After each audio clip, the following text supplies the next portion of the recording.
안녕하십니까. 국풀국어 방위원 원장을 맡고 있는 김병규라고 합니다. 박수 한번 주세요. 네. 자, 오늘 저희 학원 내신 관련된 설명회 쭉 진행하려고 이 자리에 섰고요.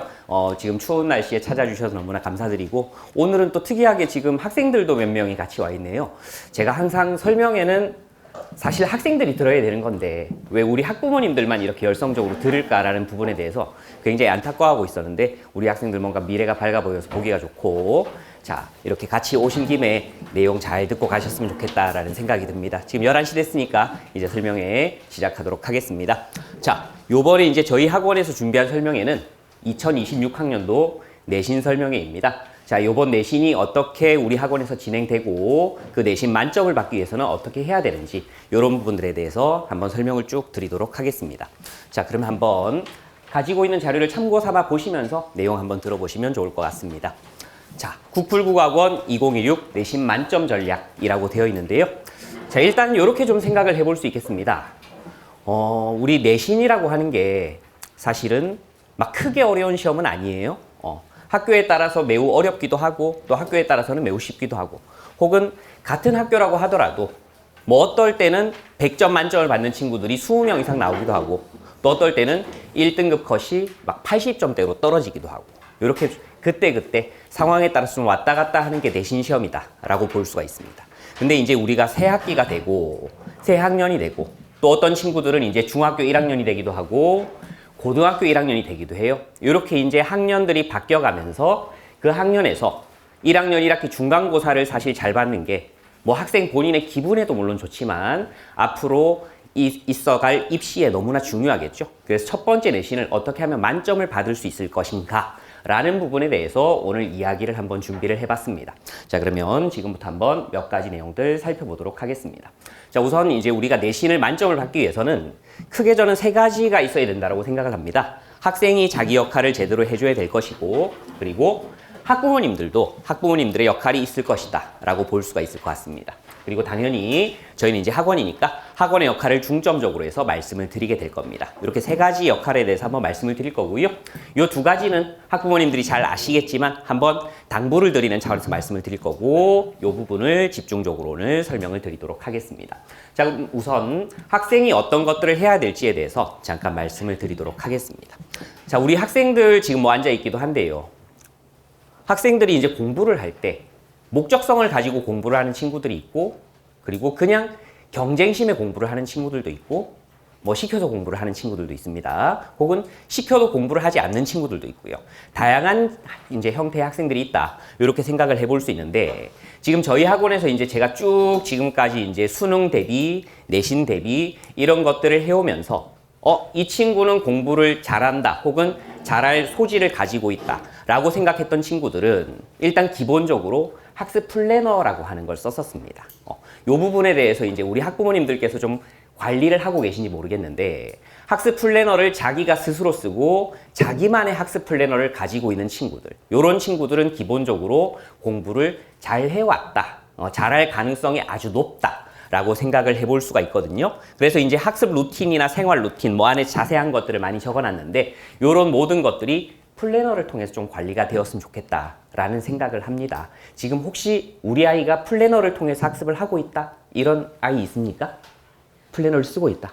생각보다 잘 안 써요, 그죠? 이 학습 플래너를 쓴다는 것 자체가 굉장히 중요한 행위인데 요걸 잘 쓰지 않습니다. 근데 이게 왜 중요하냐면, 학습 플래너라는 게 있고 생활 루틴이라는 게 정해져야만 이 친구가 이 시간에 공부를 하는 게 당연하고, 이 시간에 노는 것이 당연하다, 이 시간에는 이걸 하는 게 당연하다라는 계획들이 만들어질 수가 있어요. 그런 계획 속에서 학생들이 학습을 해야만 사실 우리 학부모님들도 안심하고 좀 학생을 바라볼 수 있습니다. 이런 학습 플래너가 없는 학생들 같은 경우에는 기본적으로 좀 약간 불화가 잦아요. 얘는 맨날 놀고 있는 것 같고, 얘는 공부를 안 하는 것 같은데, 자기는 또 어느 순간에는 공부를 했던 순간이 있어요. 그날 하루 중에 내가 이 순간에는 공부를 했었어. 근데 우리 엄마는 이 순간에 나를 보지 않았어. 지금 이 순간 노는 순간에만 나를 보고 있네? 그러고 나를 혼내네? 이렇게 되면 이제 사실 갈등이 순환될 수밖에 없거든요. 그렇게 되면 아이들이 약간 나 공부 안 할래. 이렇게 내가 공부하면서도 혼날 바에 공부 안 할래라는 생각을 갖더라고요. 그래서 개인적으로는 요걸 꼭 좀 써줬으면 좋겠다. 그리고 이 플래너는 사실 지금 저희가 모여가지고 만점을 받는 방법에 대해서 이야기를 하고 있지만 사실상 모든 학생들이 만점을 받을 수는 없잖아요. 개인적으로 학생 스스로가 원하는 등급이나 점수가 있을 수도 있습니다. 그런 등급이나 점수를 받기 위해서 꼭 좀 필요하고 누구나 만점을 받기 위한 루틴을 짤 필요는 없어요. 만점을 받기 위한 루틴을 짤 필요는 없지만 내가 그래도 지금 나의 현 수준에 맞는 목표를 설정하고 그 목표를 달성하기 위해서는 어떤 루틴이 필요할지 어떤 학습 계획이 필요할지에 대해서 학부모님과 아이들이 함께 고민을 하면서 이 플래너를 좀 짰으면 좋겠다라는 생각을 합니다. 실제로 이제 지금 플래너를 작성을 하는 친구들 보면 자기만의 플래너 작성법 자체가 이제 그 학생들에게는 녹아 들어가 있거든요. 근데 아직 플래너를 작성해보지 않은 친구들은 그런 게 없을 겁니다. 그렇기 때문에 한 번 짠 플래너를 가지고 계속 내가 학습을 하겠다라는 게 아니라 플래너를 짜고 그걸 가지고 실행을 해보고 학부모님들과 이야기하면서 수정도 좀 해가면서 그리고 이제 전문가를 좀 이렇게 전문가 이야기를 들어보고 싶다면 학원 선생님이나 학교 선생님의 도움을 받아가면서 이런 플래너를 짜고 그거를 계획대로 좀 해나가는 습관이 필요하다라고 볼 수 있겠고요. 이 학습 루틴과 생활 루틴이 그런 플래너 속에 담겨야 된다라고 볼 수가 있겠습니다. 특히 이제 요즘 요게 뜨고 있죠. 스마트폰 사용 시간 자기 관리. 요번에 이제 우리 또 이부진 사장님께서 또 아이들을 대학에 너무 잘 보내다 보니까 이게 굉장히 각광을 받고 있습니다. 그래서 우리 아이도 스마트폰 끊어야지 라는 생각하실 수 있는데요. 이거 잘 안 됩니다. 뭐 잘 안 된다는 건 사실 저보다 어머님들이 경험적으로 더 잘 알고 계실 거예요. 저 같은 경우에는 이제 수업 시간에 휴대폰을 아예 꺼내놓고 있으면 제 수업 시간에서는 불법입니다. 휴대폰을 꺼내놓고 있어, 너 나와. 약간 요렇게 이제 된단 말이에요. 그래서 제 수업 시간 같은 경우에는 아예 휴대폰이 책상 위에 올라가 있지 않은데, 그거는 이제 앞에서 불을 켜고 이렇게 있는 사람이 있기 때문에 사실 가능한 거고, 집안에서 혹은 이제 자기 방에서 요런 것들을 지킬 수가 없습니다. 그죠? 그리고 실제로 이제 많은 학생들을 가르쳐 보면, 뭐 지금 이제 송파구내에서 공부를 좀 잘한다는 친구들, 요런 친구들을 가르쳐 봐도 휴대폰을 뭐 이제 안 쓰면서 공부를 하는 친구들은 사실상 많지가 않거든요. 그렇기 때문에 이런 스마트폰 사용 시간 같은 경우에도 좀 현실적인 고려는 좀 필요해요. 그냥 아예 못 쓰게 해야겠어. 이런 게 아니라 이 루틴 속에서 요 정도는 스마트폰 사용을 허용을 하고 요 정도는 아이가 절제할 수 있도록 만들어야겠어. 이런 좀 협의가 좀 필요하다라고 볼 수 있겠습니다. 그렇게 협의를 하시고요.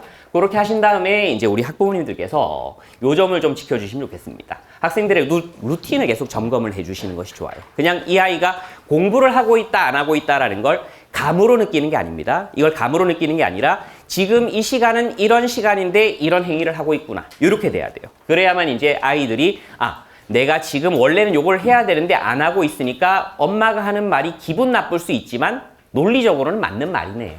라고 사실 납득을 할 수가 있거든요. 특히 남학생들 같은 경우에는 더 그렇습니다. 남학생들은 특히 이제 이과 계열로 진학하려고 하는 남학생들은 그냥 단순하게 이제 혼내고 이런 걸로는 자기 성에 안 차요. 논리가 반드시 필요한데 그 논리는 이 플래너라든지 공유되고 있는 루틴 속에서 가능한 겁니다. 그렇기 때문에 그런 부분들을 우리 어머님들께서 좀 명확하게 생각을 해주시고 이 플래너를 짜거나 이렇게 아이들의 루틴을 만들어갈 때 반영을 해주셨으면 좋겠다라는 생각이 듭니다. 그렇게 한다면 우리 아이들이 자기가 이제 혼이 나더라도 수긍할 수 있고 그리고 이제 자기 스스로 조금 더 이제 나를 바꿔봐야겠다라는 생각을 할 수 있는 어떤 동기부여가 될 수 있을 것이다 라는 생각이 듭니다. 그래서 반드시 요거를 좀 지켜주셨으면 좋겠다라는 생각이 들고요. 자, 여기까지가 이제 학생들과 학부모님들이 해야 할 것이었다면 이제는 넘어가가지고 내신 만점을 위해서 학원은 어떤 것들을 해야 되는가라는 부분에 대해서 말씀을 드리겠습니다. 자, 여기서부터는 저희 이제 국불국어학원과 관련돼서 좀 자랑도 조금 할 거고요. 뭐 몇 가지 상세한 정보들도 좀 말씀을 드리도록 할 겁니다. 잘 한번 들어주셨으면 좋겠습니다. 이제 좀 제가 몸이 풀리네요. 조금 전에는 떨려가지고 목소리가 사실 되게 떨리고 있었는데 느끼셨나요? 느끼셨나요? 자, 많이 떨렸었는데 이제 조금 이제 어머님들 얼굴도 보이고 우리 아버님들도 오늘 좀 오셨고 하네요. 자, 이제 좀 제가 여유롭게 진행을 할 수 있을 것 같습니다. 자, 내신 만점을 위해서 우리 학원은 도대체 어떤 것들을 해야 되는가라는 부분을 말씀드리겠습니다. 자, 일단 당연히 학원에서는 저는 이제 학원에서 고용을 하는 입장이잖아요. 강사들을 선발을 하고 이 강사들을 데리고 운영을 하고 이런 입장인데 일단은 전문적인 강사진이 가장 중요하다라는 생각이 듭니다. 중등부는 사실 좀 시스템으로 굴러간다면 고등부는 또 이제 강사의 전문성으로 굴러가는 게 학원이다라고 생각을 하시면 되거든요. 그래서 이제 학원을 선택할 때도 중등부 같은 경우에는 어떤 시스템을 갖추고 있는 학원인가 요게 좀 중요하고 고등부 같은 경우에는 당연히 시스템도 중요하겠지만 어떤 강사가 강의를 하고 있는가라는 부분도 굉장히 중요하다고 볼 수 있습니다. 그래서 요번에 제가 한번 쭉 정리를 해봤습니다. 지금 우리 학원 다니는 선생님들이 얼마나 근무를 하셨지, 송파구에서 얼마나 계셨지 이런 부분들을 쭉 정리를 해봤는데 이건 좀 제가 놀랐는데요. 강사 평균 근속이 6년 6개월 정도가 되더라고요. 평균적으로 요 정도 이제 근무를 했고 저는 이제 이 학원에 2012학년도 말부터 근무를 했었습니다. 그때는 이제 평강사를 하다가 이제 원장이 된 케이스라고 볼 수가 있는데요. 그런 저보다도 이제 더 일찍 우리 학원에서 근무를 시작한 분들도 계시더라고요. 그러다 보니까 일단 기본적으로 강사의 근속 연수가 오래됐고 송파구 내에서만 계속해서 이제 근무를 진행하고 있는 강사들이다. 이렇게 이제 생각을 할 수 있겠죠. 당연히 이 지역에 관련된 뭐 학교 그리고 학교 선생님 그리고 이제 지역이 돌아가는 방향 이런 것들을 너무나 잘 알고 계신다라고 생각을 해볼 수 있겠습니다. 그런 것들을 잘 알고 있기 때문에 뭐 우리 학원의 선생님들의 어떤 전문성은 따로 말씀을 더 드릴 게 없을 것 같다라는 생각이 들 정도로 지금 열심히 잘 하고 계신다라고 볼 수가 있겠습니다. 요거는 한번 읽어보시면 될 것 같고요.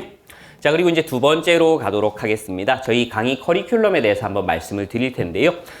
지금 이제 이 학원이 16년이 됐더라고요. 저도 이제 학원 오픈 멤버는 아니었고, 이제 오픈돼 있는 상태에서 여기 들어왔다가 어쩌다 보니까 이제 원장까지 되게 됐는데, 이 16년 동안 이제 학원 속에서 뭐 여러 가지 다양한 실험들이 사실 있었습니다. 그죠? 내신 대비를 할 때는 요렇게 하는 게 효율적이더라, 요렇게 하는 게 효율적이더라, 라고 하는 것들을 계속해서 이제 다듬어 왔었다. 라고 볼 수가 있겠고요. 자, 그렇게 다듬어진 결과 요런 형태로 지금 커리큘럼이 만들어져 있습니다. 자, 1주차부터 5주차까지. 요거는 보통 이제 저희가 요번 내신을 3월 20일부터 시작을 할 겁니다. 학교에 따라서 조금 차이가 있는 학교도 있을 수 있고요. 중학교 1학년 같은 경우에는 중간고사를 안 볼 가능성이 크기 때문에 좀 다를 수 있겠지만 대부분이 3월 20일부터 시작을 한다라고 생각을 하시면 되겠고, 그때 이제 하는 수업들은 항상 요렇게 진행이 됩니다. 매 첫 시간 테스트 보고 숙제 풀이하고 진도 나가고 그리고 그 주에 평일날 클리닉을 한다 라고 하는 게 이제 기본 루틴입니다. 이렇게 세 가지는 수업 시간에 진행이 되는 거고요. 클리닉은 주중에 진행이 된다라고 생각을 하시면 되겠습니다. 이렇게 쭉 진행을 하고 그 다음에 이제 6, 7주차 같은 경우에는 기출 문제를 총정리하는 시간 그리고 미리 보는 중간고사를 보는 시간을 가질 겁니다.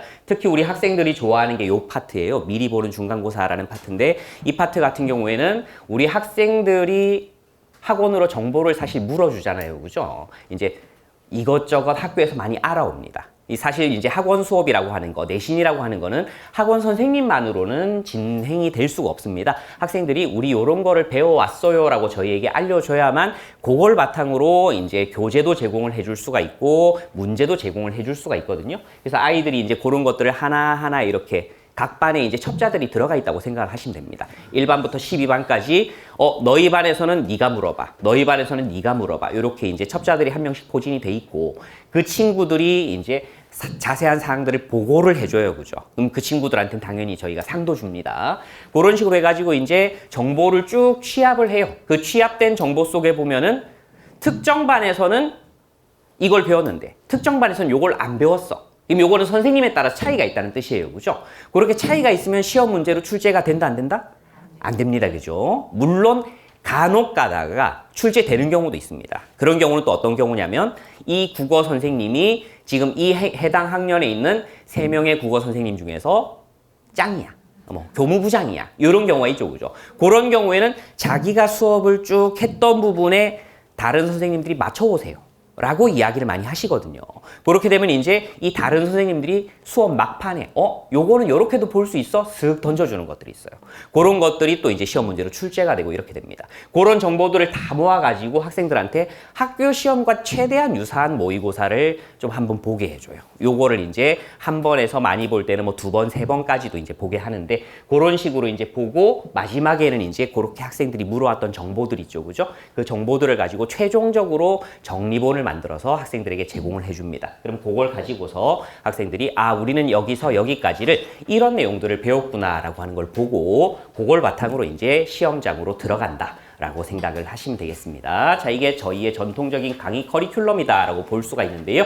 여기서 이제 조금 더 특징적으로 좀 이제 짚어야 될 부분들을 좀 말씀을 드리도록 하겠습니다. 우선 교재에 대해서 좀 말씀을 드리겠습니다. 자, 지금 안에 보니까 1에서 5주차까지 쭉 진도를 교재를 통해서 나간다라고 돼 있었는데 그 교재가 어떤 식으로 만들어지고 있고 교재 속에 어떤 내용이 들어가는지에 대해서 한번 말씀을 드리겠습니다. 자, 일단 기본적으로 저희 학원은 프랜차이즈 학원이에요. 그래서 이제 원래는 이 학원에서 시작을 했습니다. 국풀국어 방위원에서, 그땐 방위원도 아니었죠. 그냥 국풀국어학원 혹은 최용훈 국어학원이었었습니다. 그렇게 이제 시작을 하다가 이제 국풀국어가 프랜차이즈가 되면서 이제 여기저기 막 생기게 되는데 지금 프랜차이즈 안에 보면 직영이 있고 가맹이 있어요. 그 중에서 이제 직영학원 선생님들이 이제 20여 명 정도가 이 교재진으로 같이 들어가 있습니다. 같이 들어가 있기 때문에 이 선생님들이 교재를 만드는 걸 총괄한다. 라고 볼 수가 있고요. 그리고 저희 학원 본사로 가면 이제 한 40명 정도가 이 내신 교재를 담당하는 걸 위해서 이제 연구진으로 들어가 있습니다. 요렇게 세트를 이뤄가지고 요 교재들이 다 만들어진다라고 생각을 하시면 되겠습니다. 전문가들이 많이 투입된 만큼 교재의 질 자체는 너무나 알차다라고 생각을 해볼 수 있을 것 같고요. 그리고 요렇게 이제 세트로 돼가지고 교재를 만들고 그 교재 위에 이제 학교에서 학생들이 알려다 준 정보들 있죠, 그죠? 그 정보들을 바탕으로 해가지고 학교 선생님이 알려준 내용들이 필기가 들어갑니다. 그러면 이제 교재가 완성이 되는 거예요. 그렇게 완성된 교재를 가지고 수업을 하는데 이것만 가지고는 또 부족해요, 사실은. 실제 학교들을 보면은 왜 실제로는 작년에 출제했던 문제를 올해 또다시 출제하면 안 되잖아요, 그죠? 그렇게 되면 안 되는데 대부분의 학교들은 작년에 출제했던 문제를 살짝만 변형해가지고 또 출제하는 경향이 사실 있습니다.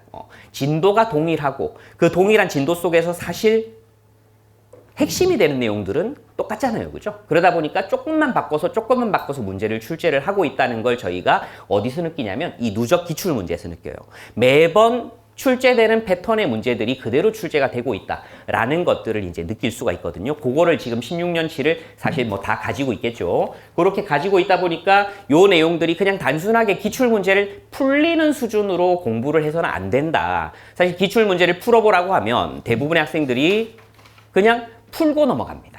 이거 절대 그렇게 하면 안 되겠죠, 그죠? 이건 풀고 넘어가는 게 아니라 이 자체가 시험 범위이고 이 자체가 학교에서 배운 어떤 텍스트에 준한다라고 생각을 해야 돼요. 그래서 저희 같은 경우에는 본문 내용을 배울 때 아예 기출에서 사용된 선택지들이 이 본문 속에 어디와 연결이 되고 있고 이렇게 틀린 선지가 나온 적이 있는데 이 틀린 선지가 틀린 이유는 요것과 요것의 연결성이 떨어졌기 때문이다. 이런 것들을 싹 정리를 해줍니다. 그래서 수업 시간 자체에 아예 기출 문제를 다 학생들이 필기를 해가면서 공부를 하게끔 한다라고 볼 수가 있습니다. 이런 부분들이 이제 저희 학원 교재에서 일단 좀 차별점이다라고 생각을 해볼 수가 있겠습니다. 자, 그리고 이제 학교 교재에 관련돼서 두 가지 정도 조금 더 자세하게 이제 말씀을 드리겠는데요. 자, 우선 첫 번째 부분. 자, 매주 학교 수업 반영 손필기 교재가 제공된다라고 이야기가 나와 있습니다. 자, 요거는 사실 저희 선생님들이 너무나 힘들어하는 작업이에요. 학생들이 전주에 배운 내용을 바로 이제 그 주에 수업을 할 수 있게끔 준비를 하셔야 됩니다. 그래서 이제 요거를 한 4, 5주 정도 진행을 하고 나면 선생님들이 기본적으로 수액을 맞으러 한 번씩 갔다 옵니다. 그만큼 이제 요게 몸이 피곤한 작업이에요. 그 학생들 글씨가 난리 납니다. 진짜 보시면 이거 도대체 뭐라고 적은 거지? 이제 그러면은 다른 필기랑 대조해가지고 요런 내용이겠구나 라고 생각하면서 이제 한 12개에서 20개 정도의 필기를 쫙 저희가 이제 취합을 해서 그걸 보고 그거를 다시 이제 선생님이 직접 또 적어요. 직접 적어가지고 이제 수업 시간에 배부를 해주고 요런 식으로 되기 때문에 요게 사실은 실시간으로 거의 이제 학교 수업을 받아서 다시 이제 내뱉어주는 방식으로 진행이 되다 보니까 굉장히 힘들긴 한데 요렇게 정리를 하면 이제 좋은 게 딱 학교 선생님한테 배운 내용을 그대로 이제 다시 학원에서 배울 수가 있게 되는 거죠. 학원 강사의 사견이 들어가지 않는 겁니다. 사실 국어는 좀 주관적인 면이 있잖아요, 아무래도. 그래서 사견이 들어갈 수 있는데 그런 학원 강사의 사견을 배제하고 학교에서 배운 것만 가지고서 공부를 할 수 있게 하기 위해서 매주 요거를 반영해서 필기를 나눠주고 있다. 이렇게 생각을 하시면 되겠고요.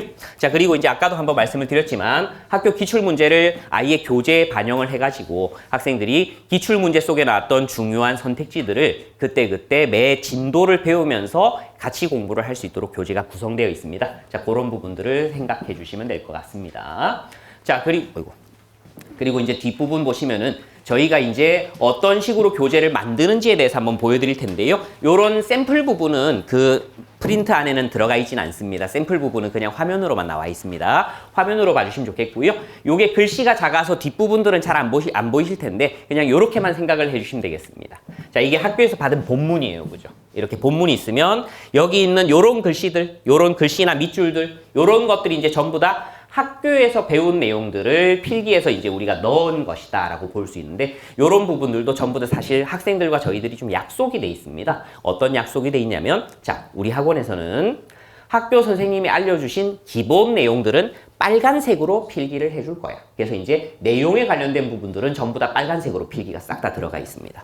자, 그리고 우리 학원에서는 학교 선생님이 표현법과 내용을 같이 알려준 부분에 대해서는 파란색으로 필기를 해서 넣어줄 거야. 그래서 이제 이 부분, 지금 색깔 구분이 잘 안 될 수도 있는데요. 요거는 파란색으로 이렇게 들어가 있습니다. 그럼 이제 요걸 보고서 아이들이 이 부분은 표현법과 내용이 같이 들어가 있구나라는 걸 알게 되고요. 자, 그걸 이제 우리가 구별을 하는 이유는 뭐냐면 요런 부분 때문입니다. 실제로 이제 우리 어머님들도 많이 보셨을 텐데요. 학교에서 제공하는 선지들, 실제 이제 시험에 나오는 선지들을 보면 대부분의 선지들은 이렇게 돼 있습니다.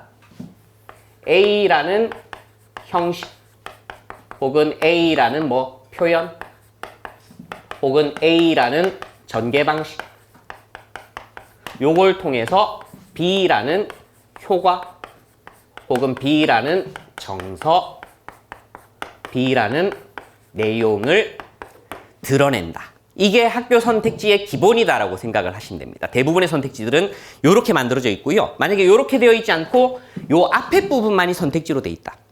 그 학교는 내신 시험이 굉장히 쉬운 학교라고 생각을 해볼 수 있습니다. 대부분은 일반적으로 선택지가 이렇게 구성이 된단 말이죠. 이렇게 이제 구성이 되니까 보통 이런 선택지들이 만들어집니다. 역설적인 표현을 통해서 부조리한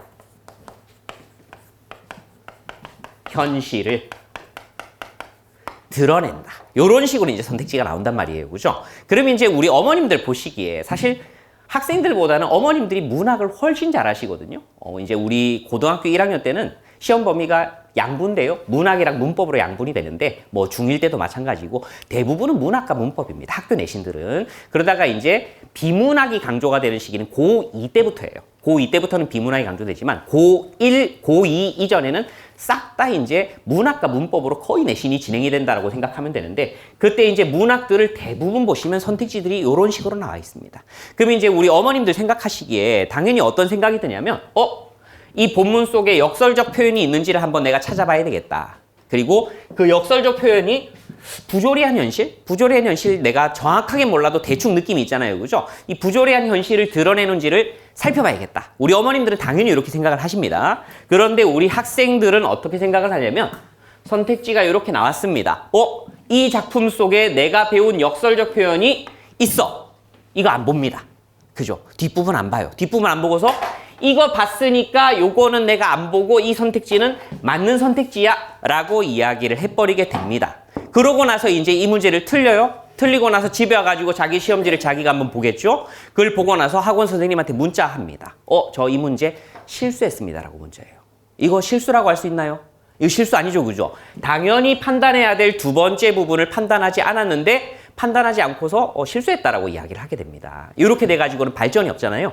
그래서 아예 이제 이렇게 저희가 파란색으로 체크를 하는 겁니다. 이 부분은 요것만 보는 게 아니라 요거를 같이 봐줘야 돼라는 어떤 학생들과 저희들의 약속이다라고 생각을 하시면 됩니다. 자, 그리고 이제 여기 보면은 녹색으로 체크가 된 부분이 있어요. 녹색으로 체크된 부분은 이제 어떤 부분이냐면 본문에 관련된 함축적 의미나 문맥적 의미가 아니라 사전적 의미로서 알아둬야 되는 것들. 그죠? 사전적 의미로 사전 펼치면은 이 둘러리라고 하는 건 둘레라고 나와 있거든요. 그런 부분들을 이제 확인을 해야 된다. 그래야만 이제 여러분들이 학생들이 제대로 글을 읽을 수 있다라는 측면에서 이런 것들이 들어가 있고요. 그리고 이제 이게 가장 중요한 부분인데요. 이 부분은 지금 노란색으로 들어가 있습니다. 노란색으로 들어가 있고 뭐 때에 따라서는 옆에 별표가 큰 게 붙어 있기도 합니다.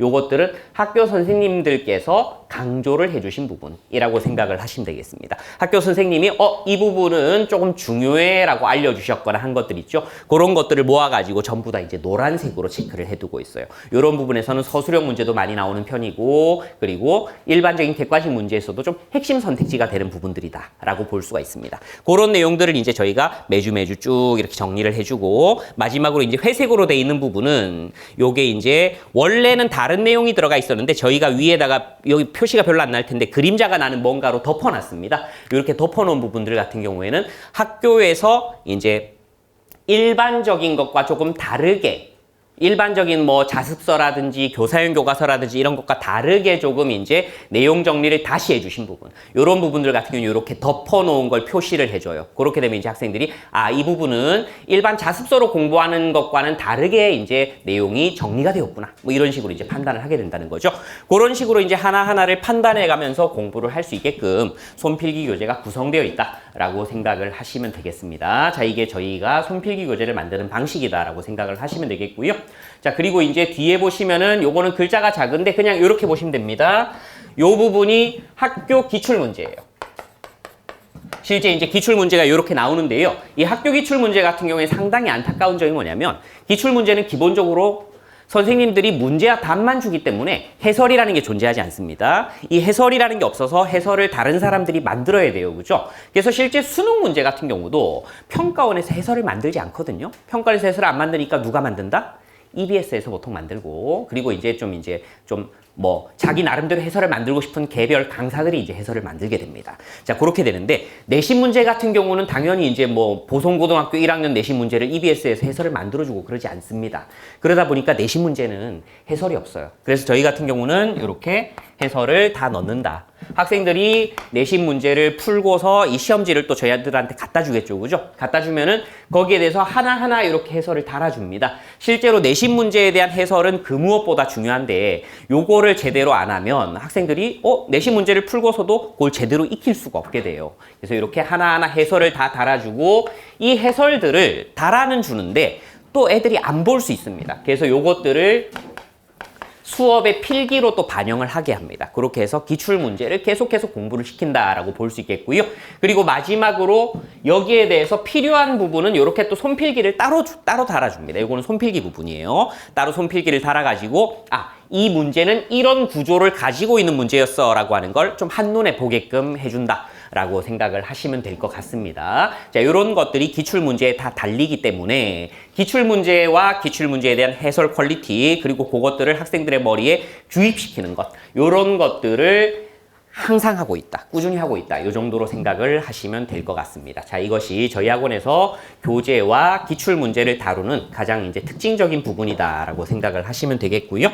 자, 그 다음으로 한번 가보시면은, 자, 이제 학교 맞춤형 교재 3 해가지고 나오는데요. 자, 여기서도 이런 내용을 잠깐 말씀을 드리겠습니다. 자, 일단 문학 교재 같은, 잠시만요. 죄송합니다.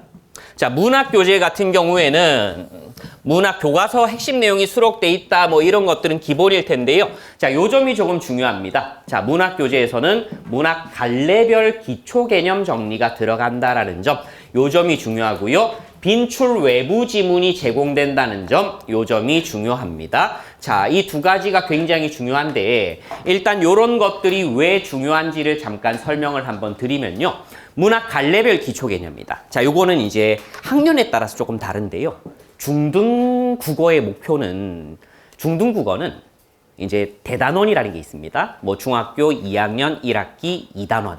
이렇게 대단원이 있으면 그 대단원의 목표라는 게 설정이 되어 있습니다. 이 목표가 있고 이 목표에 따라서 공부를 하면 A를 받을 수 있게 되어 있는 게 중등국어의 시스템입니다. 그래서 중학교 때는 전체적인 지식은 없어도 돼요. 그냥 그 단원에 대한 파편적인 지식만 가지고 있어도 A를 받는 게 가능합니다. 그러다 보니까 중등부국어에서 A는 평균적으로 어느 정도가 나오냐면 혹시 알고 계신가요? A가 35% 이상 나옵니다. 요 정도의 친구들이 A를 받아요. 그죠?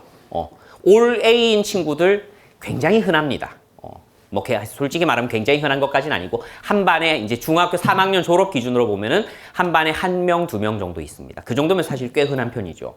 그런 친구들이 이렇게 많이 포진이 되어 있다라고 볼 수 있어요. 그만큼 파편적으로 한 단원 한 단원을 배워간다는 건 중등 수준의 학생들에게도 어렵지 않은 일이다. 라고 볼 수 있는 거예요. 그죠? 근데 반면에 이제 고등 같은 경우에는 조금 다릅니다. 자, 예를 들어서 이제 고등 같은 경우는 고등국어 1단원 혹은 고등국어 2단원을 보면 단원 제목이 아주 심플합니다. 문학의 갈래라고 나와요.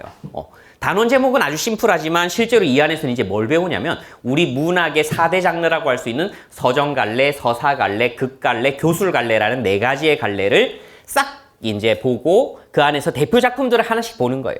사실 대표 작품 하나씩을 보는 건데 우리 고등학교 선생님들은 조금 달라요. 중등부 쌤들은 그 단원의 기본적인 내용만 숙지하면 된다라고 생각을 하지만 고등부 쌤들 같은 경우에는 어떤 생각을 하시냐면 지금 배운 내용이 수능까지 간다라고 생각을 하면서 가르칩니다. 그러다 보니까 보통 뭘 하시냐면요.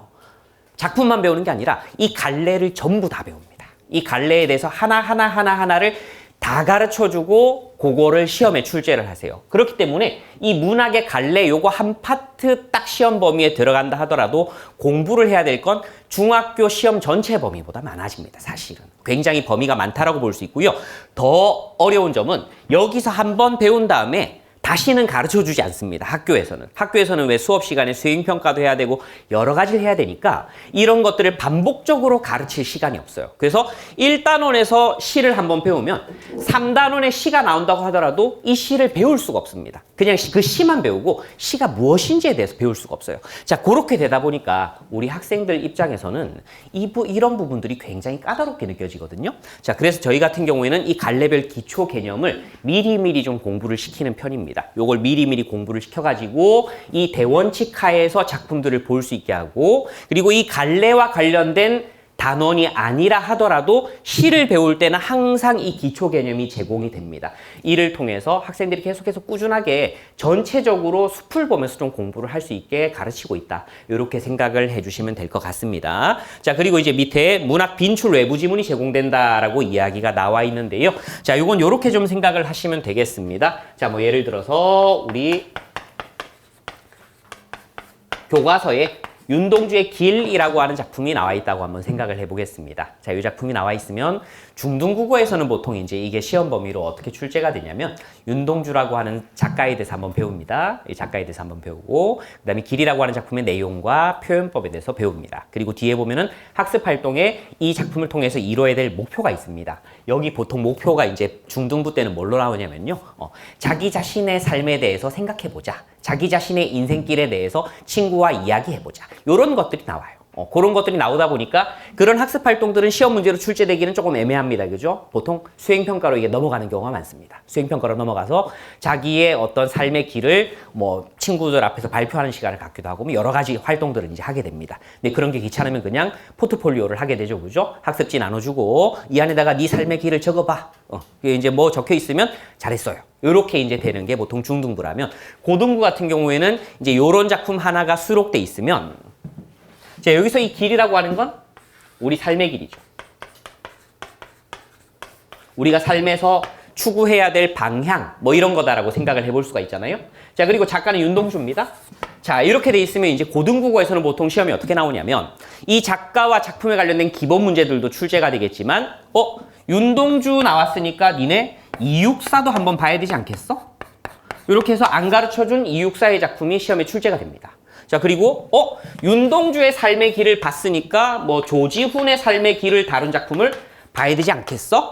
이렇게 해가지고 조지훈의 삶의 길을 다룬 작품이 또 시험 문제로 출제가 되게 됩니다. 자, 이렇게 되다 보니까 기본적인 글 읽기 능력을 갖추고 있지 않은 상태의 학생들은 그냥 아예 손을 못 대게 되는 거예요. 아예 손을 못 대기 때문에 이런 작품들을 저희가 미리미리 이제 공부를 안 시킬 수가 없습니다. 이걸 공부를 안 시키면 쌤 모르는 작품이 나왔어요 하고 그냥 끝나버립니다. 자, 그렇기 때문에 문학 빈출 외부 지문을 제공한다라고 볼 수가 있는 겁니다. 요걸 제공하고 요거를 꾸준하게 학습을 하게 합니다. 자, 그렇게 함으로써 학생들이 문학 작품이 나왔을 때 그 문학의 제일 기초부터 그 문학이 다른 문학과 어떻게 연결되는지까지 이런 것들을 한눈에 살펴보게 하는 것이 저희 학원의 문학 수업 목표다라고 생각을 하시면 되겠고요.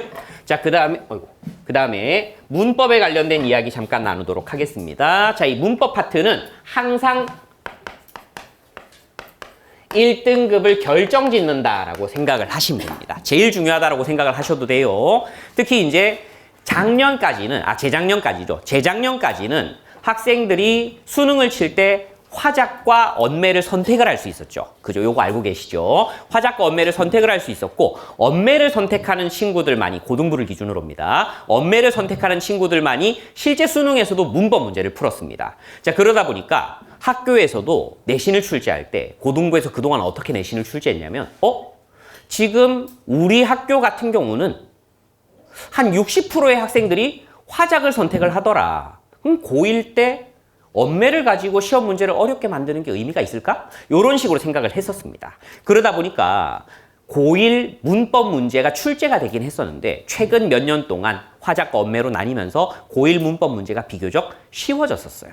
좀 쉬워졌습니다. 근데 작년부터 다시 바뀌기 시작했습니다. 작년부터 이제 입학한 친구들 같은 경우에는 수능에서 화작과 언매가 사라지고 모두가 다 문법을 치르게 돼야 됐습니다. 이렇게 되니까 우리 학생들은 100% 다 문법을 친다. 그렇다면 어떻게 해야 된다? 문법을 빡세게 가르쳐야 된다. 라는 게 학교의 기본적인 입장이에요. 자, 그러다 보니까 이 문법이 아주 중요해졌고 난도도 높아졌다. 라고 볼 수가 있는데 이 문법의 난도가 높아지면 기본적으로 요게 돼야 됩니다. 이걸 무조건 하셔야 돼요. 문법은 누적 학습을 반드시 해야 됩니다. 이 누적 학습은 어떤 식으로 진행이 돼야 되냐면 평상시부터 일단 문법 공부가 돼 있어야 됩니다. 쭉 공부를 하셔야 됩니다. 쭉 공부를 하는데 실제 이제 실제 내신 기간이 됐다. 내신 기간이 돼가지고 내가 예를 들어가지고 음운 변동이 요번 시험에 들어간다 라고 생각을 해보겠습니다. 이거 실제로 1학년 1학기 중간고사의 대부분의 학교가 음운 변동이 시험 범위로 들어가게 되는데요. 자, 이게 시험 범위로 들어간다. 그런 학교다 라는 게 알려지면 학원에서도 바로 음운 변동을 가르쳐야 됩니다. 요거를 뭐 학교에서 5주 차에 배우니까 학원에서 5주 차에 배운다. 미친 학원입니다. 절대 안 됩니다. 이러면 안 됩니다. 그렇게 하는 게 아니라 이 학교는 전통적으로 음운 변동이 들어갔다? 그러면 이제 한 2주 차부터는 음운 변동 진도 나가야 됩니다. 학교에서 안 배워도 요거 진도 나가고 매주 학습해야 됩니다. 이 매주 학습을 한다는 게 매주 같은 내용을 배울 수는 없잖아요. 그죠? 2주 차에 예를 들어서 음운 변동을 배웠다. 그러면 3주차, 4주차, 5주차, 6주차 내신 칠 때까지 테스트 계속 봐야 되고 문제 계속 풀어야 됩니다. 음운 변동을 내신 문제를 2주 차에 수록을 해가지고 그걸 문제를 풀렸어. 그럼 3주 차에는 고1 모의고사 문제 풀어야 되고 4주 차에는 고2 모의고사, 5주 차에는 고3 모의고사, 6주 차에는 EBS 연계 문제, 7주 차에는 학교 기출문제 싹 모아서 이런 식으로 문법은 계속 공부를 해줘야 됩니다. 그렇게 해줘야만 남들보다 한 문제를 더 맞춰요. 문법에서.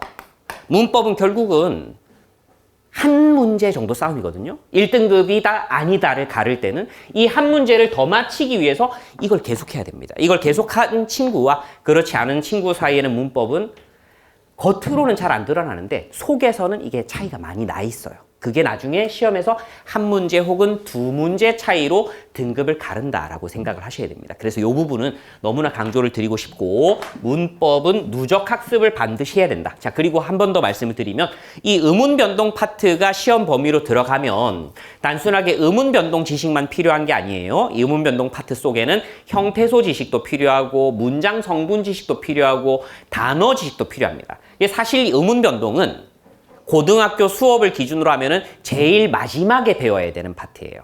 근데 이게 음운이라고 하는 게 자음과 모음을 다루고 있다 보니까 우리 교육부에서 그냥 단순하게 자음 모음이 제일 기본 아니야? 이러면서 이거를 제일 앞에 갖다 놓는데 실제 공부상으로 보자면 이게 제일 뒤로 가야 맞거든요. 근데 이거를 학교에서 가르쳐 준단 말이죠. 그러다 보니까 학생들이 형태소가 뭔지도 모르고 단어가 뭔지도 모르고 주어 서술어가 뭔지도 모르는 상태에서 얘를 공부를 하고 문제를 풀려니 사실상 음운 변동 파트를 제대로 대비하기 위해서는 문법의 전반적인 요소를 다 알아야 됩니다. 그죠? 그래서 이 파트 같은 것들이 시험 범위로 나오게 되면 미리미리 공부도 돼 있어야 되고 누적 학습도 해야 된다라고 말씀을 드릴 수가 있겠습니다. 자, 그 정도로 말씀드리고요. 자, 지금 문법이 아직 좀 소홀하게 공부가 돼 있는 학생들이라면 아직 늦지 않았으니까 지금 당장 문법 공부는 시작을 하셔야 돼요. 음운 변동을 공부하라는 게 아니라 그거의 기초가 될 수 있는 단어나 형태소, 문장 성분에 대한 공부를 미리 하셔야 됩니다. 자, 그 점을 좀 말씀을 드리겠습니다. 이렇게 학원 문학과 문법 교재 구성에 대해서 한번 설명을 드렸고요. 자, 관련돼서 이제 문학 교재에 아까 갈래별 기초 개념이 들어간다라고 말씀을 드렸잖아요. 실제 갈래별 기초 개념들이 이런 식으로 이제 쭉 또 들어간다라는 거 한번 보실 수가 있겠습니다. 자, 이런 것들은 어머님들께서 한번 확인해 보시면 될 것 같고요. 자, 그리고 문학 교과서 핵심 정리가 어떤 식으로 들어가는지도 한번 쭉 보여드렸습니다. 그냥 한번 살펴보시면 됩니다. 자, 그리고 문법에 대해서도 한번 말씀을 드리겠습니다. 문법 교과서도 다 이런 식으로 이제 학교 필기들이 들어간다라고 생각을 해볼 수가 있겠습니다. 학교 필기들이 이렇게 쭉쭉쭉 들어간다라고 보시면 되겠고요. 자, 그리고 문법 같은 경우는 교과서 외부 개념도 추가적으로 정리를 해드릴 겁니다. 요게 좀 중요한데요. 자, 우리 문법 파트. 이렇게 좀 생각하시면 좋습니다. 지금 이 동네에서 문법이 어렵게 출제되는 학교 몇 가지만 잠깐 말씀을 드리면요. 보인고, 잠실여고, 보성고.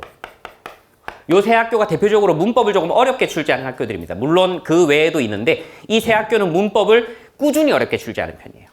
나머지 학교들은 문법을 좀 쉬웠다 어려웠다 이런 식으로 출제를 하는 편입니다. 중학교 같은 경우는 문법은 뭐 아주 어렵진 않습니다. 자, 그래서 일단 문법이 어렵다라는 학교들 잠깐 말씀을 드리면요. 자, 보인고, 잠실여고, 보성고가 문법이 어려운데 그럼 이제 우리는 공부할 때 사실 어떻게 공부를 해야 되냐면 이 학교 수준에 맞춰서 공부를 하는 게 좋아요. 왜 다른 학교들도 어렵게 출제될 때는 어렵게 출제가 되니까. 자, 그런데 약간 어려운 방식이 다릅니다. 보인고는 좀 수능형으로 어려워요. 잠실여고는 내신의 끝입니다. 이 학교는 속 터집니다. 문제 보면 어떻게 이런 것까지 출제를 하지? 물론 이제 이게 한 10년 전에는 속이 터졌어요. 근데 지금이야 이제 그렇게 출제하는 걸 알고 있으니까 이제 속이 터지진 않지만 진짜 작은 거 하나하나까지 다 출제합니다. 왜 문법 학생들 책 보면은 뭐 요런 식으로 먹다라는 말 뒤에 이렇게 하이픈 같은 거 붙고 이런 거 있잖아요. 그죠? 요런 것들까지 다 출제합니다. 예. 그러다 보니까 애들이 문제 풀다가 미쳐요. 근데 이런 것들이 요거 한 단어가 아니라 지문 하나를 주고 지문 안에 A부터 한 뭐 H까지 막 이렇게 뭐 밑줄 그어놓고 그 안에 이런 단어들이 막 한 10개씩 들어가 있으니까 이 10개 이거 세다가 시험 끝납니다. 한 땀 한 땀 요거 세 가지고는 못 풀어요. 그럴 정도로 내신적으로 끝, 여기는 수능적으로 끝, 여기는 믹스. 라고 생각을 하시면 됩니다. 자, 요런 느낌으로 약간 출제가 돼요. 자, 그러다 보니까 요런 거를 다룰 때도 조금 다릅니다. 자, 뭐 예를 들어가지고 지금 요거는 로마자 표기법이라고 여기 적혀 있어요. 실제로 이제 이게 시험 범위에 들어갔던 게 음운 변동 파트에서 들어갔습니다. 음운 변동 파트에서 로마자 표기법이 시험 범위로 잘 안 들어가거든요. 이거를 배우지도 않습니다. 잘 배우지도 않는데 이 로마자 표기법이 기본적으로는 발음과 관련이 커요. 그러다 보니까 음운의 변동과 엮어가지고 문제를 내버리는 학교들이 있는 겁니다. 자, 이런 걸 낼 때 보인고 같은 경우에는 이런 것들을 표기 일람을 주고 원칙을 주고 그런 것들을 문제로 넣어놓습니다. 문제로 싹 다 넣어놓고 이렇게 보기 줬으니까 니네 이거 안 배웠어도 풀 수 있지.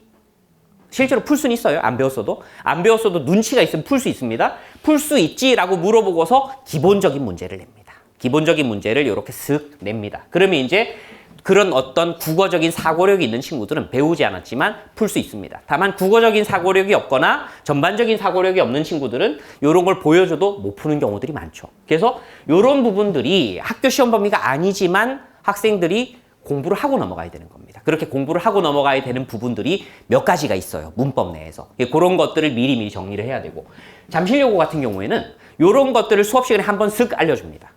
마치 출제 부분은 아닌 것처럼 쓱 알려주고 어렵게 냅니다. 그러다 보니까 이제 이거 한 번 들은 적은 있는데 싶은 게 굉장히 어렵게 나올 수가 있는 거예요. 그렇게 출제가 되면 이런 부분들은 학생들에게 좀 난이도가 어려워지겠죠. 보인고는 기초적인 문제를 보여주면 잠실여고는 쓱 보여준 다음에 어려운 문제를 출제를 해버리기 때문에 그런 부분들에 대한 대비도 다 돼 있어야 됩니다. 그래서 이제 예전에 수업할 때 뭐 이런 식으로 여기 뭐라고 적혀 있냐면 혹시나 이게 시험에 나오면 아래 체크된 부분에 주의하면서 문제를 풀어라 라고 학생들에게 이제 미리 알려주고 이제 시험장에 들어갈 때 이게 출제가 실제로 이제 됐던 거예요. 이렇게 출제가 되면 제 입장에서는 와, 해냈다. 사실 이런 생각을 가시게 되거든요. 강사들은 이게 행복입니다. 내가 이거 나온다 그랬는데 나와. 그게 그냥 단순하게 배웠던 작품에서 나온다고 했던 게 나오면 그건 행복이 아니죠. 당연히 나오는 겁니다. 그거는. 근데 학교에서 언급도 안 한 게 나왔어. 그러면 저는 행복감에 빠집니다. 1등급 우리 학원에서 다 나오겠다. 라는 생각을 하잖아요. 그죠? 근데 그렇진 않더라고요, 사실. 애들이 제가 얘기한 것만큼 열심히 공부를 안 해줘가지고 이거를 이제 본 친구들도 있고 안 본 친구들도 있고 그러다 보니까 요게 직전 보강 때 가르쳐줬지만 애들이 생각보다 여기에 대한 정답률이 아주 더 뛰어나거나 그렇진 않더라고요. 그래서 이런 걸 아예 그냥 초반에 교재에 다 넣어놓고 미리미리 공부를 시켜야만 이게 또 학생들의 어떤 정답률이 높아지는구나라는 이제 교훈을 좀 받았습니다. 그래서 이런 내용들을 미리미리 다 정리를 하고 준비를 시켜서 학생들이 풀 수 있게 한다라고 생각을 하시면 될 것 같습니다. 자, 그리고 이제 저희 학원의 과제에 대해서 좀 말씀을 드리겠습니다. 자, 앞에서는 이제 교재 구성이 어떻게 되는가에 대해서 주로 말씀을 드렸는데요. 이제 과제 부분 한번 보도록 할게요. 자, 옆에 보시면은 유치한 그림 하나 들어가 있습니다. 5단계의 계단이 있네요. 그죠? 학원 과제는 기본적으로 5단계로 진행된다라고 생각을 하시면 되겠습니다. 저희 학원에서 지금 이제 수능 수업을 듣는 친구들도 이제 국풀국어 같은 경우에는 주 5일 과제다라고 알고 있을 거예요. 그죠? 이 내신 교재도 마찬가지로 주 5일 과제다라고 생각을 해볼 수가 있겠습니다. 물론 요거는 이제 학년에 따라서는 조금 다릅니다. 어떤 학년이냐에 따라서 이런 단계를 밟는 게 중요한 학년이 있고요. 그냥 통째로 문제를 많이 풀어보는 게 중요한 학년도 있기 때문에 학년과 교과목에 따라서는 조금 다르지만 제일 기본 세팅은 요거다라고 생각을 하시면 되겠습니다. 자, 스텝 1 OX 문제라고 돼 있습니다. 자, 여기서는 이제 말 그대로 기본 개념을 위한 OX 문제를 한번 풀어보는 거고요. 그 다음에 스텝 2는 내신 기본 문제라고 돼 있습니다. 내신에 나오는 제일 단순한 문제 유형들 있죠. 아까 봤던 뭐 선택지 5개 나오고 뭐 A를 통해 B를 드러낸다. 요런 식의 문제들. 그런 문제들을 다루는 게 스텝 1과 스텝 2다라고 볼 수가 있는데요. 자, 여기서 이제 스텝 1과 2는 요런 식으로 구성이 됩니다. 자, 요게 이제 스텝 1 OX 문제인데요. 일반적으로 저희가 OX 문제라고 하면 생각을 하는 게 이 위에 겁니다. 그죠? 뭐 선택지 같은 거 하나 나와 있고 OX를 골라라라고 하는 게 기본적으로 이제 세팅 값이잖아요. 그죠? 근데 요렇게 해 놓으니까 이거 속이 터져요. 지 멋대로 OX 체크 막 해놓습니다. 학원 오는 뭐 차 안에서 그런 거 막 체크해놓고 짠! 이렇게 저 숙제했습니다. 라고 이야기해요. 이게 되게 애매하죠. 너 이거 그냥 대충 체크만 한 것 같은데? 아닌데요? 라고 이야기하면 사실 저희가 더 뭐라고 할 수는 없어요. 숙제를 했다고 집에 알려줘야 됩니다. 내가 봤을 땐 안 한 것 같은데 뭐가 적혀 있으면 했다고 알려줘야 되잖아요. 그래서 이거 이렇게 출제하니까 이거 안 좋구나. 1, 2, 3, 4, 5는 학생들이 그렇게 체크를 하더라도 고민이라도 하잖아요. 2, 1, 4, 3, 4, 4, 5 뭐 이런 식으로 체크하는데 이거는 선택지가 2개밖에 없으니까 너무 지멋대로 체크를 하는 것 같아서 그래서 밑에 아예 이게 OX가 될 수 있는 근거를 다뤄놨습니다. 여기 보면은 윗글의 화자는 공간을 이동하며 자신의 삶을 성찰한다. 공간의 이동이 뭔지, 이 작품에서 핵심은 뭔지 빈칸을 넣어 놓도록 만들어 놨어요. 그리고 실제 윗글의 공간적 배경이 어딘지, 그리고 그런 것들을 통해서 공간의 이동이 있는지 없는지, 여기까지 나오는 이 내용만 가지고 요만큼을 학생들이 읽으면서 이제 빈칸을 채워 넣을 수 있게 해놨거든요. 즉, 근거까지 달아라 라는 겁니다. 자, 요런 식으로 이제 OX 문제를 학생들이 1일차에 풀게 됩니다. 이게 이제 1일차 숙제에 들어가는 내용이다 라고 생각을 하시면 되겠고요. 자, 그 다음에 뒷부분 보시면은 요거는 요겁니다. 자신의 삶을 성찰하고 있어 라는 부분이 나와 있는데 이 자신의 삶에 대한 성찰이라고 하는 것이 요렇게 또 뒤에 나와 있습니다. 그럼 학생들이 읽어보면서 이게 성찰인지 아닌지를 또 판단을 하겠죠. 자, 근데 여기 보시면 요런 말이 들어가 있습니다. 자, 성찰이란 자기의 마음을 반성하고 살피는 것이다. 뭐 이런 식으로 나와 있고요. 성찰의 의미를 넓게 볼 경우에는 삶에 대한 깨달음 등도 성찰이 될 수 있다 라고 돼 있습니다. 즉, 성찰이라는 단어는 사전적 의미와 수능적 의미가 다른 단어입니다. 성찰을 사전에서 볼 때는 요거예요. 반성이라고 돼 있습니다. 근데 성찰을 수능 개념으로 볼 때는 뭐 반성도 들어갈 수 있고 그냥 사색도 들어갈 수가 있고 여러 가지가 들어갈 수가 있거든요. 그러면 지금 이 선택지가 맞다 틀리다는 누가 결정하는 거냐면 누가 결정하는 건가요? 학교쌤이 결정하는 겁니다. 요거는 저희가 결정 못해요. 학교쌤이 성찰에 대해서 사전적으로 바라보는 학교쌤이 있을 수 있고 성찰에 대해서 문학 개념어적으로 바라보는 쌤이 있을 수 있거든요. 학교쌤이 성찰을 어떻게 보느냐가 이 선택지가 맞다 틀리다에 대한 판단 기준이 됩니다. 그래서 여기 보면은 성찰적 태도에 대해서는 우리는 판단을 보류해 라고 돼 있습니다. 그죠? 그리고 이제 이런 부분들이 이제 또 우리 첩자들이 활약을 하는 시간대가 됩니다. 이런 게 있으면은 학교 가가지고 쌤 이거 이 작품 성찰로 볼 수 있나요? 이 구절 성찰로 볼 수 있나요? 요거 좀 물어오게 하는 거예요. 그죠? 그러면 이제 학교쌤이 세 분 다 성찰로 봐도 돼 하면 손필기에 이제 빨간색으로 그 부분 밑줄 쳐놓고 성찰 이렇게 들어가는 거고 만약에 학교쌤 중에서 2명만 성찰로 보고 1명은 안 본다. 그러면 이게 필기가 보라색으로 들어갑니다. 보라색은 이견이 있다는 뜻이에요. 보라색으로 해가지고 옛날에는 쌤들 이름을 넣었었는데 쌤들이 그걸 싫어하더라고요. 학교 쌤들이 이거 싫어합니다. 그래가지고 이름은 빼버리고 그냥 뭐 2분의 3분의 2 이런 식으로 체크만 해놔요. 그러면 이제 애들이 알아먹겠죠, 그죠? 자, 그런 식으로 이제 이런 내용들을 정리를 합니다. 이건 국어가 주관적인 과목이라서 그래요, 사실은. 어쩔 수 없이 그런 부분이 조금 있다라고 말씀을 드립니다. 이렇게 해가지고 OX 한 문제만 보더라도 학생들이 사실 공부를 할 게 꽤 많다라고 볼 수가 있겠습니다. 자, 그 다음으로 한번 가보시면요. 다음 부분, 요거를 이제 기본 내신 문제에 관련된 부분입니다. 스텝 2에 해당되는 부분이고요. 자, 이 부분 같은 경우는 뭐 어디서나 받을 수 있는 문제입니다. 그냥 선택지 5개 나오고 객관식 정답을 고르는 그런 문제다라고 볼 수가 있겠습니다. 뭐 그냥 기본적으로 이렇게 나와 있고요. 얘 같은 경우에는 저희가 어디에 좀 힘을 쏟았냐면 해설 부분에 조금 힘을 쏟았습니다. 해설을 굉장히 길고 자세하게 달아놨다라고 볼 수가 있는데요. 일반적으로 이제 우리가 문제 해설 부분을 보면 해설에는 답이거나 오답인 이유가 달려 있잖아요.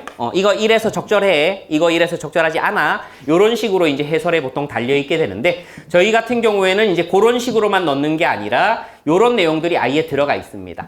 이 선택지의 공감각적인 이미지가 만약에 선택지로 제시가 되었다. 근데 공감각적인 이미지는 학생들이 알 수도 있고 모를 수도 있는 개념이다. 저희가 그렇게 판단하는 개념들이 있겠죠. 혹은 시험을 위해서 반드시 알아야 되는 개념이다. 이렇게 판단하는 것들이 있습니다. 그런 것들 같은 경우에는 아예 안에다가 쭉 이제 해설지 안에다가 요걸 넣어줍니다. 요거를 왜 넣냐면 이제 학생들이 좀 또 성격이 다르고 MBTI도 다르고 이러다 보니까 요런 거를 막 와서 물어보는 애들이 있어요. 저 이 문제 틀렸는데 저 이 문제 조금 전에 수업 시간에 풀이를 안 해줘가지고 요거 제가 따로 물어봅니다 하면서 물어보는 애들이 있거든요. 수업 시간에 문제가 많다 보니까 전부 다 풀이를 해주지 못하잖아요. 그죠?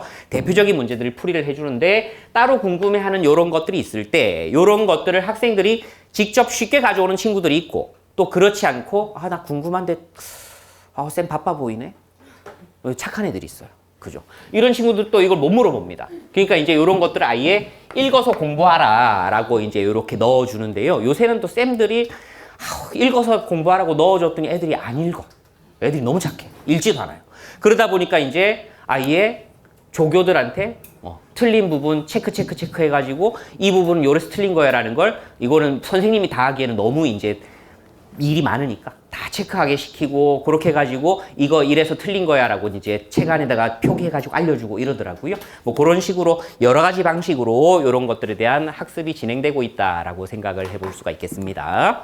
자, 그 다음으로 가시겠습니다. 자, 우리 스텝이 5단계까지 있다라고 말씀을 드렸는데 3, 4, 5단계도 이제 연속적으로 좀 설명을 드리도록 하겠습니다. 자, 스텝 3는 심화 문제라고 돼 있습니다. 심화 문제가 어떤 건지는 좀 이따 뒤에서 한번 보여드리겠습니다. 스텝 4는 외부 지문 연계 문제입니다. 자, 아까 말씀드린 것처럼 작가가 같은 작품 혹은 주제가 유사한 작품, 정서가 유사한 작품 이런 것들을 쭉 모아서 보여주는 게 스텝 4가 되겠고요. 마지막으로 스텝 5는 논서 수령 문제입니다. 사실 선원 수령 문제가 요번 교육 과정상 굉장히 출제도 많이 되고 논술이 길게 나와야 되는데 이게 학교에서 좀 힘들죠, 그죠? 그렇게 이제 출제하고 채점하기가 힘들다 보니까 생각보다는 선원 수령이 조금 축소된 느낌이 있어요. 학교 안에서 좀 축소된 느낌이 있긴 하지만 그래도 선원 수령 문제까지 쭉 정리를 한다라고 생각을 하시면 되겠습니다. 자, 얘네 세 가지는 이런 식으로 진행이 됩니다. 스텝 3 심화 문제는 이런 형태의 문제라고 생각하시면 됩니다. 보기가 달려있는 문제들. 우리 수능에서도 보면은 지문 하나가 있으면 보통 한 4문제 정도, 5문제 정도가 출제가 되는데요. 그 중에 한두 문제는 반드시 보기가 달려있는 문제죠. 그리고 이 문제들이 보통 수능에서 배점이 높은 문제들입니다. 내신에서도 그런 마찬가지로 이렇게 보기가 달린 형태의 문제들이 어떤 문제들? 배점이 높고 이제 문학에서 등급을 가르는 문제가 된다라고 생각을 하시면 됩니다. 자, 그렇게 해가지고 보기가 들어가는 문제가 있는데요. 이런 것들도 저희가 해설지에다가 이 문제, 방금 같은 문제입니다. 이렇게 보기가 나와 있는데 문제는 이렇게 들어가고요. 해설지에는 이 보기에서 학생들이 뽑아내야 될 내용들을 다 이제 적어놔요. 이렇게 이걸 공부를 하라는 이야기가 되겠죠. 그죠? 실제로 보기 자체가 시험 범위라고 생각을 하면서 공부를 해야 됩니다. 왜 그러냐면 이 보기에 들어갈 수 있는 것들이 정해져 있기 때문이에요. 아마 이제 어머님들 이거 기억하실지 모르겠는데 우리가 문학 작품을 감상할 때 문학을 감상할 수 있는 포인트가 4가지가 있거든요. 작품 자체. 우리가 사람을 볼 때도 그렇잖아요. 난 저 사람 자체가 참 좋더라. 뭐 이런 거 있잖아요. 그죠? 이런 게 있을 수도 있지만 사람도 좋았는데 이 사람의 집안을 보니까 더 좋아. 이런 거 있을 수 있잖아요. 그죠?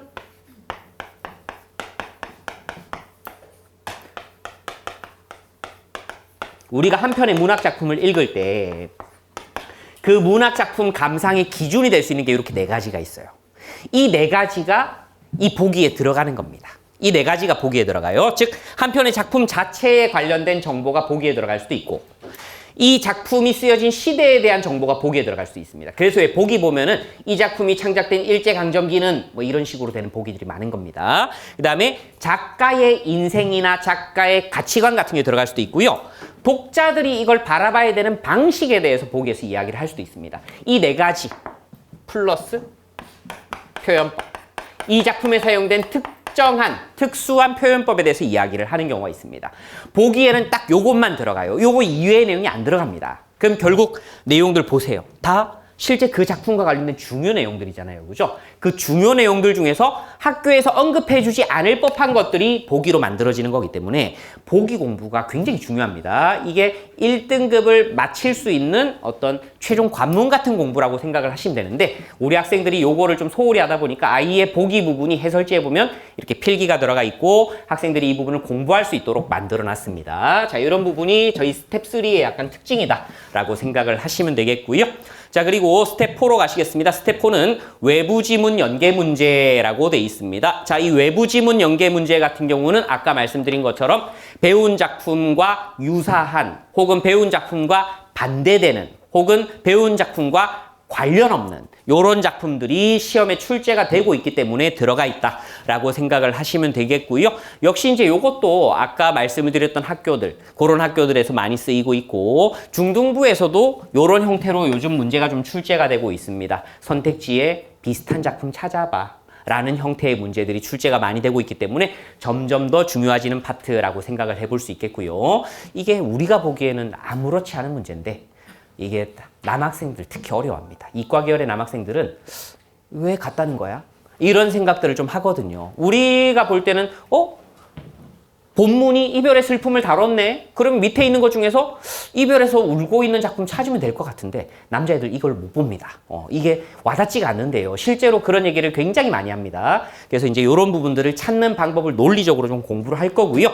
그렇게 논리적으로 공부를 하고 이런 문제를 풀고 문제 푸는 것만으로 안 되겠죠? 이런 것도 앞에 있는 그 외부 지문 선택지를 다 이런 식으로 분석을 해줍니다. 이렇게 분석을 해놓으면 이런 걸 보면 이제 남학생들도 알아요. 아, 이런 게 있으니까 이별의 슬픔이라고 하는구나. 뭐 이런 식으로 이제 알게 됩니다. 그거를 좀 알게 하기 위한 공부고요. 그래서 요 파트 같은 경우에는 여학생들보다는 남학생들이 조금 필요로 하는 파트 중에 하나다라고 생각을 해볼 수가 있을 것 같습니다. 이렇게 외부 지문 정리가 됩니다. 자, 그리고 이제 마지막으로 스텝 5 논서 수령 문제 이런 식으로 조건을 학생들에게 제시를 해주고요. 그 다음에 이런 식으로 원고지도 제시를 해줍니다. 모든 문제에 다 원고지가 붙는 것은 아닌데요. 중요한 한두 문제 정도는 원고지에 직접 쓰게끔 이렇게 하면서 실제 서술형이나 논술형이 나왔을 때 니네가 이런 식으로 작성을 해야 돼 라고 하는 걸 이제 좀 최대한 보여주려고 노력을 하는 편입니다. 실제로 우리 학부모님들 잘 알고 계시겠지만 우리 아이들의 글씨는 형편없습니다. 이게 옛날에는 남자애들만 그랬거든요. 한 10년 전, 15년 전에는 남자애들만 글씨가 안 좋았는데 요새는 여학생들도 글씨를 쓸 일이 별로 없어요. 그죠? 그러다 보니까 여학생 글씨인지 남학생 글씨인지 모를 이상한 글씨들이 진짜 많습니다. 이런 친구들은 이런 특징을 가지고 있죠. 글씨가 점점 막 등반하는 느낌으로 갑니다. 그죠? 이렇게 가고 지는 알아본다고 썼는데 사실 지도 몰라보거든요. 지 글씨를. 그러다 보니까 이게 채점이 안 돼요. 이게 채점이 안 돼서 여학생들이나 남학생들이나 부분 점수가 나 왜 이렇게 나왔지 하고 보면 알아보지를 못해서 이렇게 됐어 라는 경우들이 많습니다. 물론 실제로 이제 서술형 문제를 쓸 때 이런 식으로 쓰는 친구들은 없겠죠. 그죠? 최대한 또박또박 쓰려고 할 텐데 시간이 모자라지면 자기도 모르게 이렇게 되게 돼 있거든요. 그래서 이제 이런 것들을 좀 미리미리 좀 준비를 시킨다라고 생각을 하시면 되겠고요. 학부모님들도 알아두시면 좋을 것 같아요. 최대한 안에 꽉 채우면 됩니다. 그냥 글씨를 안에 꽉 채우면 된다. 꽉 채우면 된다. 꽉 채우면 기본적으로 글씨가 못 볼 일은 없다라는 점을 좀 알아두시면 좋을 것 같습니다. 뭐 잘 쓰고 못 쓰고는 사실 문제가 아니고 그런 부분들을 조금만 신경 쓰면 좋을 것 같습니다. 자, 여기까지 저희 이제 숙제가 어떤 식으로 구성되는지 한번 정리를 해드렸고요. 자, 그 다음 가시겠습니다. 이제 관리에 대해서 잠깐 말씀을 드릴 텐데요. 학생 맞춤형 관리 이렇게 돼 있네요. 자, 일단 아까 한번 말씀을 드렸지만 기본적인 학생 관리는 학생 스스로가 쓰는 스터디 플래너로 작성되는 것이 가장 좋다. 그렇게 말씀을 드릴 수가 있겠는데요. 자, 이제 학원에서 그때그때 배운 내신과 관련된 관리는 어떻게 하는가. 자, 일단 성취도 확인 테스트, 그리고 그 테스트에 대해서 이제 클리닉이 진행이 되고 이거를 이제 학부모님들과 공유하는 방식으로 이렇게 진행이 된다라고 볼 수가 있겠는데요. 자, 요것들 한번 보겠습니다. 일단 성취도 확인 테스트는 기본적으로 요게 있습니다. 빈칸 암기 테스트라고 돼 있는데요. 자, 암기는 내신의 꽃이다라고 생각하면 됩니다. 이게 돼야 일단 2등급을 확보할 수 있어요. 암기가 돼야. 실제로 이제 그 요번에 졸업한 우리 학생들 보면요. 요번에 졸업한 친구들 중에서 사실 저게 있잖아요. 강사들도 편애합니다. 솔직하게 말씀을 드리면. 편애합니다.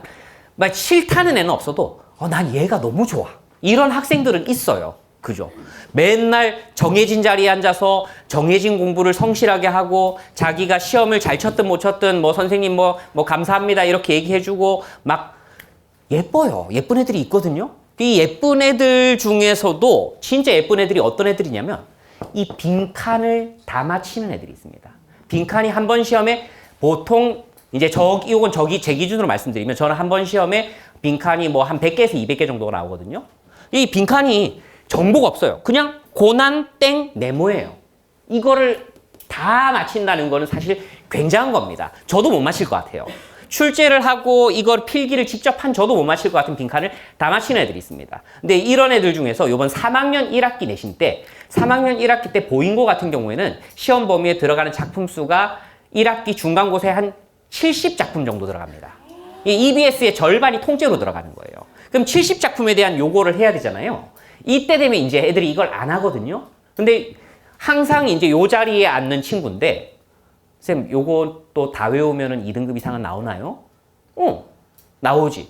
얘만 유일하게 만점 받았습니다. 그 시험에서. 압도적으로 중요합니다. 앞에서 말했던 뭐 보기가 있는 문제, 외부 지문이 있는 문제, 요거는 1등급을 가르는 문제들이에요. 근데 이 빈칸에 대한 암기는 1등급을 가른다가 아니라 최소 2등급을 보장해준다라고 생각을 해주셔야 됩니다. 이걸 놓치면은 1등급 가르는 게 문제가 아니라 2, 3, 4등급으로 떨어질 수가 있다는 이야기예요. 그래서 이거 너무 중요하다. 결국 이제 요거 치고 이거 제대로 안 되면 이제 어떻게 하면 됩니까? 클리닉 시간에 와가지고 또 막 외우고 쓰고 선생님이 막 구두로 질문하고 이런 과정들을 거치겠죠. 테스트에서 빵꾸난 부분을 클리닉에서 채운다. 이렇게 생각을 하시면 되겠고요. 자, 그 다음에 이제 두 번째 빈칸 지식 테스트인데 요거는 이제 정보값이 들어가 있는 겁니다. 앞에 거는 정보가 하나도 없었잖아요. 근데 얘는 요런 식으로 적어 넣으면 돼 라는 정보값을 하나 주고 실제로 그런 식으로 적어 넣을 수 있도록 밑에 칸을 구성을 해주는 겁니다. 그러면 이제 여기서부터는 가지고 있는 지식을 활용해 가면서 이 빈칸을 채워 넣는다 라고 생각을 하시면 될 것 같습니다. 자, 요런 테스트들이 또 제시가 되고요. 앞에 있었던 단수 남기는 했는데 이게 안 되는 친구들도 또 있겠죠, 그죠? 그러면 이제 요거 관련된 클리닉을 또 계속 받는 겁니다. 결국은 이제 클리닉은 개별 약점을 채우는 거니까 학생이 어느 부분에 약점이 있는가라는 걸 저희가 파악을 하고 그걸 채우는 게 테스트와 클리닉이다. 이렇게 생각을 하시면 되겠고요. 자, 그 다음에 OX 테스트 있습니다. 요게 나와 있는 이유는 단순해요. 모든 내신 문제들은 결국은 선택지 하나하나에 대한 OX에서 답이 나오는 거잖아요. 근데 1번부터 5번까지가 있으면 이게 저런 게 있죠. 눈치라는 게 있으니까 2, 3번이 아리까리한데 3번이 더 틀린 건 확실해. 그래서 3번을 답으로 하지만 2번이 왜 맞고 틀리는지를 모를 수 있잖아요. 그죠? 근데 OX 문제 같은 경우에는 그런 게 없으니까 이런 걸 테스트로 제시하고 여기서 틀린 부분을 보면은 학생의 좀 경향이 보입니다. 그 경향에 따라서 또 클리닉이 진행이 되고 같은 경향의 문제들로 또 OX 문제 한 100문제씩 주고 막 이렇게 해가지고 막 공부를 시키는 약간 그런 느낌으로 테스트와 클리닉이 진행이 됩니다. 자, 그리고 객관식 테스트도 당연히 있겠죠. 요거는 이제 학생이 지금 얼마나 잘 하고 있는가 요거를 측정한다라고 생각을 하시면 되겠습니다. 종합적으로 보는 것이고요. 자, 그리고 서술형 테스트도 역시 있습니다. 이를 통해서 알고 있는 내용들을 적어낼 수 있는가까지도 확인을 해봅니다. 자, 그렇게 해가지고 이제 테스트 문제를 쭉 풀고 그와 관련된 클리닉까지 진행이 된다라고 생각을 하시면 되겠습니다. 자, 이게 기본적으로 관리에서 가장 중요한 부분이다라고 볼 수 있겠고요. 그리고 마지막으로 이제 학부모님들께 연락을 드리잖아요. 그죠? 연락을 이제 드리는데 요것 좀 말씀드릴게요. 저희 학원이 기본적으로 제시입니다, 뭐 숙제 재검사입니다, 뭐 점수가 이렇게 나왔습니다라는 걸 거짓말을 잘 안 하는 편입니다. 이게 학원별로 좀 다르거든요. 근데 저희는 거짓말을 안 하고 있는 그대로 보여주는 편이에요. 그래서 상처를 많이 받으세요, 학부모님들이. 왜 이 점수밖에 안 나왔지? 라는 생각을 많이 하십니다. 그죠? 근데 이게 사실은 정보가 투명하게 공유가 돼야 나중에 결국 발전할 수 있는 거잖아요. 그죠? 그래서 상처임을 알지만 어쩔 수 없이 좀 솔직하게 그런 걸 보내고 있다는 점을 뭐 미리 좀 이렇게 말씀을 좀 드리도록 하겠습니다. 자, 여기까지 이제 저희 학원에서 준비한 기본적인 내용 마무리를 하도록 하겠고요. 자, 저희 이제 내신 개강 3월 20일 금요일부터 순차적으로 개강을 하게 됩니다. 자, 그렇게 알아두시면 되겠고요. 자, 그리고 요거 학교별 시간에 대해서 좀 말씀을 드리겠습니다. 이제 나가시면은 저희 또 선생님들이 대기를 하고 계세요. 궁금한 게 있으시거나 한 분들은 요로 가시면 되겠는데요. 여기 김동준 선생님이 있습니다. 김동준 선생님은 둔촌고, 보인고, 창덕여고 요런 학교들을 담당을 하십니다. 김동준 선생님께 궁금한 게 있거나 혹은 이 학교에 해당되는 학부모님들께서는 여기 남아주시면 됩니다. 302호에서 그대로 진행이 될 거니까 여기서 계속해서 이야기를 들으실 수 있고요. 장태식 선생님은 문정고, 배명고, 영파여고, 잠실여고 요렇게를 담당을 하십니다. 장태식 선생님은 301호에 계실 거예요. 301호에 아주 멋진 남자 선생님 계실 겁니다. 자, 그리고 하정민 선생님은 가밀고, 보성고, 오금고 요런 학교들을 담당을 하고 계십니다. 하정민 선생님은 202호에 계십니다. 하정민 선생님 202호에 계시니까 여기 학교 선생님 어머님들은 202호로 가주시면 될 것 같고요. 자, 그리고 황선옥 선생님 가락고, 동북고, 방산고, 잠실고를 담당을 하고 계십니다. 201호에 계십니다. 자, 그리고 중등부는 학교와 출판사가 너무 많잖아요. 그죠? 그래서 여기 못 적어놨습니다. 중3은 102호, 중2는 103호, 중1은 101호에서 세부적인 학교에 대한 이야기들이 진행되니까 학년에 맞게, 학교에 맞게 가주시면 좋을 것 같습니다. 자, 여기까지 하고 마무리하도록 하겠고요. 궁금하신 사항들은 개별 선생님께 질문 받으시면 될 것 같고요. 따로 궁금한 게 있으시면 앞으로 나와주시면 되겠습니다. 감사합니다.